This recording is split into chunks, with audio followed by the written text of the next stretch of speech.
Merakta Nongmei Kapchinlambabu Yaningdaba Phongdoktuna Wakat Mepham Phamkhre Porampa Police Station Akonba Khetri Vengun Mamang Chingda Laiba Yumamada Sakhangdaba Singna Nongmei Kapchinlambagi Pikliba Nupi Machama Nongmei na Panla Sokiba Thodopu Penraduna Ngasi Khetri Vengun Awang Lekaida Miyamgi Oiba Wakat Mepham Phamkhre Wakat Mepham aduda Sarugyakiba victim asigi apokpina hai Yamna wana hingnaba hotnaribani Nongmagi suraga talaga chaba misagni Kanagumba amataga atamna nungaina daba laikide adubu karisu mara lejdaba imung asida sirasanu haibagi mawongda Merakta Nongmei Kapchinlambabu Yaningde hauji hospital da taduna laiba machagi maral karino mari leinaba singna thodok asida chenariba mioi khudimak faduna logi oiba chorak piu haiki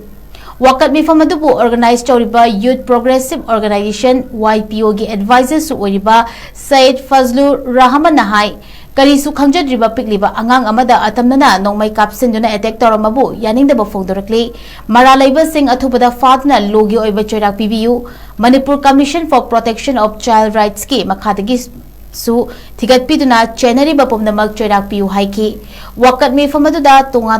Mioi Kayana Sarugyaki Loinana Mayam Amata Oina Angang attack Toba Singh Fagadabani Merakta Nongmei Kapchinlambabu Yaningde Haibana Chingba slogan Lauki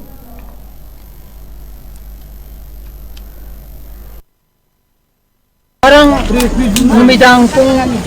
tara makai khare helapa adwaida aikoi club ki maikaida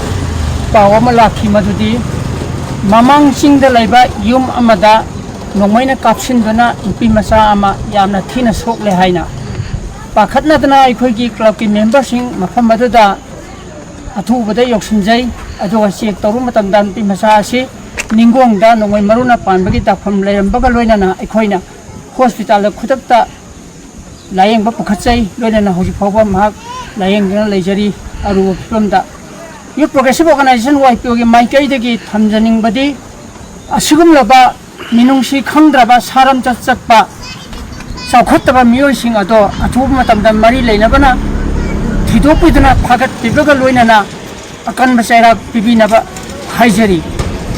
Masi makataba amuhana thoktanabagi damakta mari leinaba authority na so